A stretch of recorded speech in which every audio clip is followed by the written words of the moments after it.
আজ আমি দুটো মানুষের মধ্যে কথা বলবো, যেই মানুষ দুটো একে অপরকে হয়তো ভালোবাসে, কিন্তু তাদের মাঝে পাহাড় সমান দূরত্ব।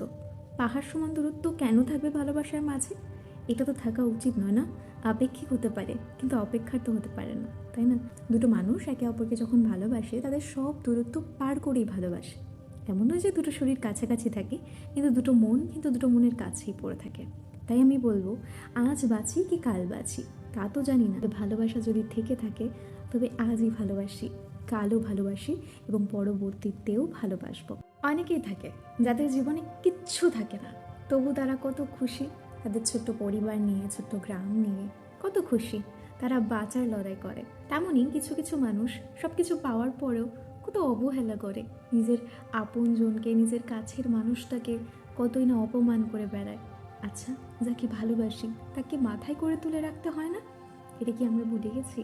কিংবা একটা মানুষ যে আরেকজনকে ভালোবাসে, ভালোবাসাটাকে কখনো স্বীকার করে না, তাকে বলে না যে আমি তোমাকে ভালোবাসি।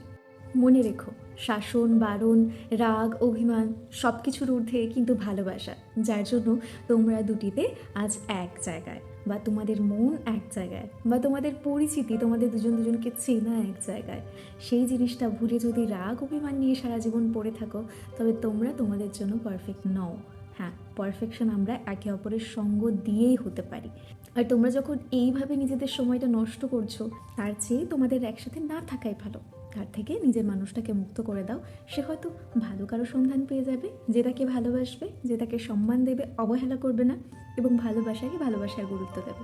আর যদি নিজের মানুষটাকে না হারাতে চাও, তাকে বলো তুমি তাকে কতখানি ভালোবাসো। আর একবার দুবার নয়, বারবার তাকে বোঝাতে থাকো তোমার ভালোবাসার পরিমাপ কত, যাতে তোমার মূল্যটাও সে বোঝে এবং তোমার সঙ্গে থাকে। হ্যাঁ, এটা কিন্তু আমি তার জন্য বলছি না যে ভালোবাসা দিয়েও অবিরাম অবহেলা পাচ্ছে। এটা আমি তার জন্য বলছি যে অবহেলা দিচ্ছে, সেই মানুষটা অবহেলা দেওয়া বন্ধ করুক, কিংবা হাতটা ছেড়ে সম্পূর্ণ তাকে একা করে দিক।